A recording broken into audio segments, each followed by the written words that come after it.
کہ ہم حصے دار تو ہیں اس ملک کے، لیکن بہت موقعوں پر ایسا میں سمجھتا ہوں، محسوس کرتا ہوں کہ رویہ ہمارا کرایہ داروں جیسا ہو جاتا ہے. ہمیں اس سے بچنا ہے. رویہ ہمارا حصے داروں جیسا ہی ہونا چاہیے، کرایہ داروں جیسا نہیں ہونا چاہیے. ہمارا ملک ہے، ہمارا دیش ہے، ہمارا وطن ہے، ہماری زمین ہے. ہم نے اس کو چوز کیا ہے، اختیار کیا ہے، اسلام کے نام پہ بننے والی زمین کو چھوڑ کر. ہماری بڑی قربانی، آزادی کے لیے قربانی، اور پھر آزادی کے بعد اس ملک میں رہنے کے لیے ہماری قربانی. ہاں، اسی گلی کی ہے خاک سے، یہی خاک اپنی ملائیں گے. نہ بلائے آپ کے آئے ہیں، نہ نکالے آپ کے جائیں گے. وہ تو بدگمان ہے بے سبب. انہوں مولی صاحب سے مائک لے لو، یہ نعرے لگوانے شروع کریں گے. ٹائم تو انہوں نے خراب کیا ہے. وہ تو بدگمان ہے بے سبب، ہم انہی پہ اپنا لٹا کے سب. جب انہیں نہ اپنا بنا سکے تو اب اور کس کو بنائیں گے.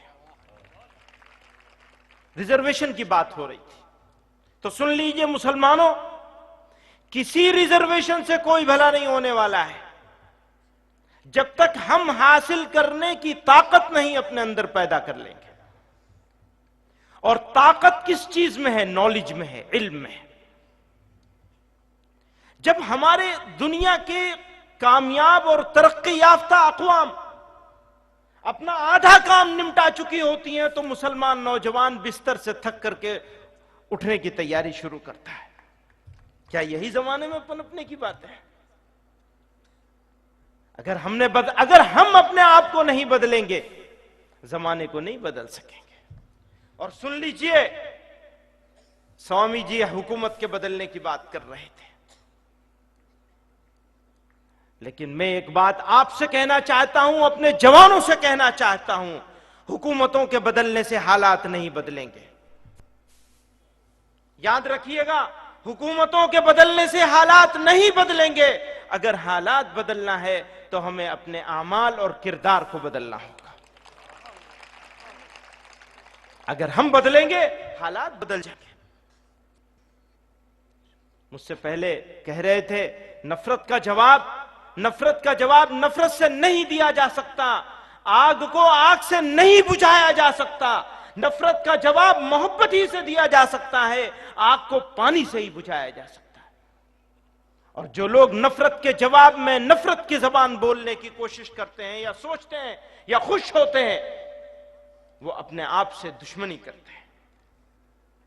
میں اس ملک کے مسلمانوں سے کہنا چاہتا ہوں، یہاں پر مسلمان، یہاں پر اسلام، ہماری اس دھرتی پر اسلام اگر آیا ہے تو مسلمان بادشاہوں کے ہاتھ سے نہیں آیا ہے. معافی چاہوں گا، تھوڑا کڑوی بات ہے.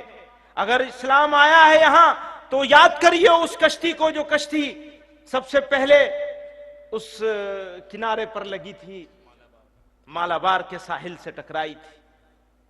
بزنس کرنے والے لوگ تھے، کاروبار کرنے والے، وہاں سے سامان کپڑے لے کے آئے تھے، یہاں سے مسالے خرید کے لے جانے تھے. کون ایمان لایا تھا؟ اس علاقے کا راجہ ایمان لایا تھا. اس علاقے کا راجہ ایمان لایا تھا، غریب آدمی ایمان نہیں لائے تھے.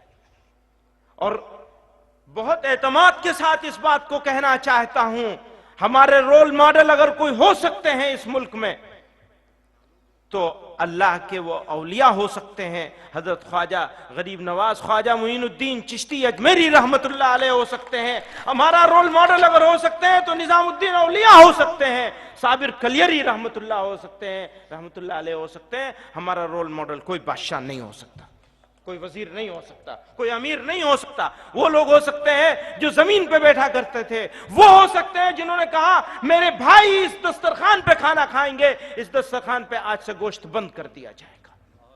کون تھے وہ؟ وہ تھے سلطان الاولیاء، وہ تھے حضرت خواجہ معین الدین چشتی اجمیری رحمت اللہ علیہ، جن کو دنیا غریب نواز کے نام سے جانتی. وہ تھے جنہوں نے دسترخوان پہ سے گوشت ہٹا دیا تھا کہ سب لوگ شریک ہو سکے. آج بھی دعوت کھلی ہوئی ہے آپ کے سامنے. رویے کو تبدیل کرنا ہوگا، ہمیں اپنے ایٹیٹیوڈ کو بدلنا ہوگا ہم کو اپنے. میرے بھائیوں بزرگوں، ذکر کر رہے تھے کہ انصاف چاہیے ہم کو، انصاف. یقیناً مسلمانوں کے ساتھ بڑی ناانصافی ہوئی ہے، لیکن میں آپ کے بیچ میں آپ کی طرف سے یہ کہنا چاہتا ہوں کہ ناانصافی اوروں کے ساتھ بھی ہو رہی ہے، اور اس ناانصافی انیائے اتیاچار کے خلاف اگر وہ الگ لڑتے رہیں گے اور ہم الگ لڑتے رہیں گے، ظالم کامیاب ہوتا رہے گا. ظالم کو اگر ناکام کرنا ہے تو آپ کو ظلم کے خلاف لڑنا ہوگا اور سب مظلوموں کو اپنے ساتھ لینا ہوگا، اور پہلے دوسرے کی لڑائی لڑنی ہوگی تب آپ کی لڑائی ہوگی. اگر آپ اپنے لیے لڑائی لڑیں گے آپ خود غرض ہوں گے، سیلفش ہوں گے، اور اگر آپ دوسرے کے لیے لڑائی لڑیں گے آپ سچے پکے مسلمان اور ایمان والے ہوں گے. ایمان والا کسی کو تکلیف میں نہیں دیکھ سکتا. کیا مسلمان ہی کو تکلیف میں دیکھ کر کے ایمان کی پہچان ہوگی؟ نہیں. اگر ایک مسلمان تکلیف میں ہے اور ایک ایسا بھائی تکلیف میں ہے جو مسلمان نہیں ہے، ہماری ذمہ داری یہ ہے کہ ہم دونوں کے لیے اکٹھا لڑیں. یہ نہ ہو کہ ان کے لیے زیادہ لڑیں گے یا پہلے لڑیں گے، ان کے لیے بعد میں لڑیں گے.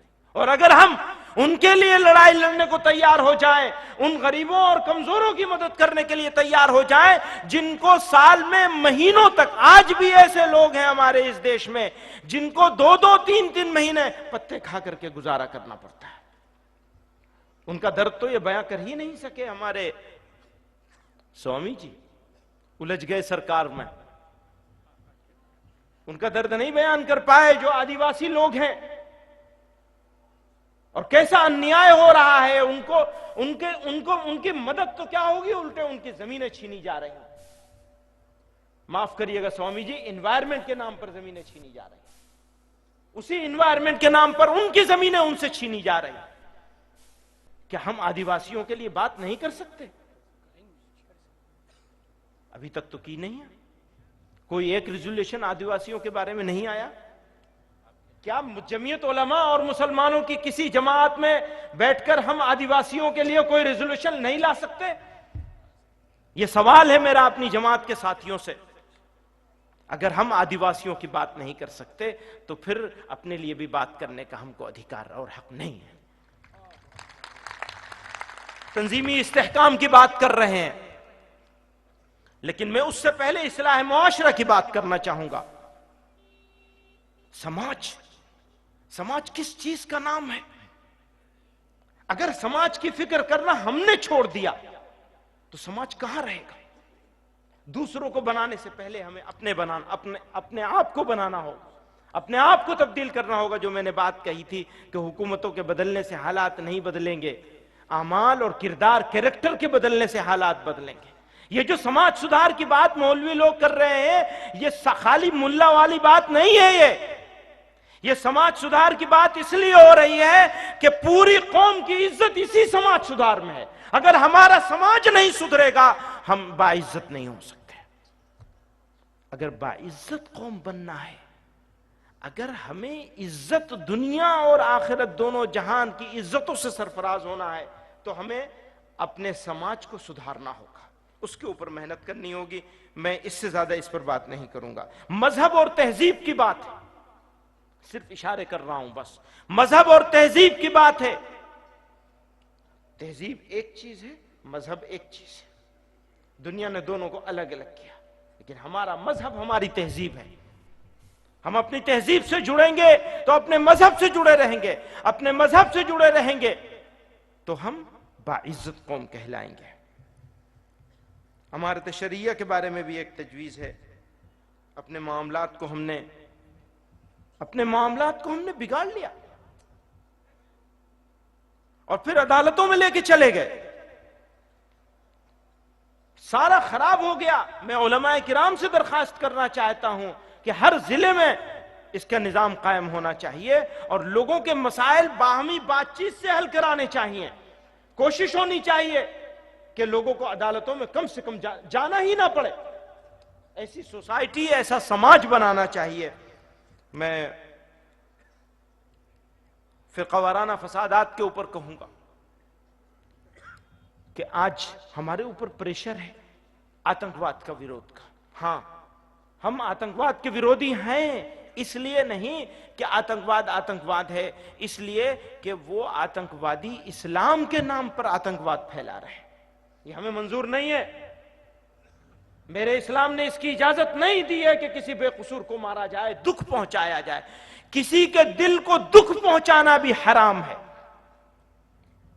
کسی کے دل کو دکھ پہنچانا بھی حرام ہے۔ اور میں پورے اعتماد کے ساتھ، ہمارے مولانا اطہر صاحب چلے گئے تو میں کہنا چاہتا ہوں کہ کسی عالم نے جو دیوبند سے تعلق رکھتا ہو، آج تک کسی بریلوی عالم کے بارے میں یا عام آدمی کے بارے میں کوئی تکفیر نہیں کیا، کسی کو کافر نہیں کہا ہے، اور بالکل ہرگز اس کی اجازت نہیں ہے کہ ہم تو انہیں مسلمان سمجھتے ہیں، ہم پورے اعتماد کے ساتھ انہیں مسلمان سمجھتے ہیں۔ کیوں بھائی، کسی کو کوئی شک ہے ان کے مسلمانوں میں؟ وہ ہمارے ہیں، وہ مسلمان ہیں، ہمارے بھائی ہیں، ہمارے اپنے ہیں، وہ مسلمان ہیں۔ ہم صرف یہ نہیں، میں نے میرٹھ میں بھی کہا تھا، آج پھر کہتا ہوں، ہم صرف یہ نہیں کہ انہیں اپنا بھائی سمجھتے ہیں، ہم یہ کہتے ہیں حق کی لڑائی کے لیے ہم انہیں اپنا لیڈر، اپنا قائد بنانے کے لیے تیار ہیں، وہ لیڈ کریں۔ ہم ان سے کہتے ہیں وہ آگے بڑھیں، ہم ان کے ساتھ ہیں۔ کوئی قیادت کا شوق نہیں ہے، یہ جو نعرے ہیں یہ صرف نعرے ہیں، قیادت کی ضرورت نہیں ہے۔ آج ملت کو قائد کی ضرورت نہیں ہے، خادم کی ضرورت ہے۔ کاش ہم خادم ہو جائیں۔ اور سن لیجئے، وہ قائد کبھی، اس قوم کا قائد کبھی باعزت نہیں ہو سکتا جو قوم خود بے عزت ہو۔ اگر قوم باعزت ہو جائے گی تو ہم بھی باعزت ہو جائیں گے، ایک قوم کا چھوٹا سا فرد ہونے کی حیثیت سے۔ اور قوم بے عزت رہے گی تو قائد کہاں سے باعزت ہو جائے گا؟ تو عزتوں کا سودا آپ کی عزت میں ہے، آپ باعزت رہیں گے، ہم بھی باعزت ہوں گے۔ خدا نخواستہ آپ بے عزت ہو جائیں گے تو ہماری عزت کہاں رہے گی؟ یہاں موجود ہیں، کیا نام ہے ان کا؟ میں بلاتا ہوں، کیا نام ہے؟ غلام قادری صاحب تشریف رکھتے ہیں، مولانا آئیے، آپ بھی 2 منٹ بول لیں کچھ۔ غلام رسول بابا قادری صاحب تشریف لائیں۔ نہیں، آپ تھوڑا بولیں، پھر میں بھی بولوں گا، آپ بولیے، بسم اللہ کر کے کچھ بول دیجئے، ایک بات کہہ دیجئے، وقت ختم ہو چکا ہے، ایک بات کہیے آپ۔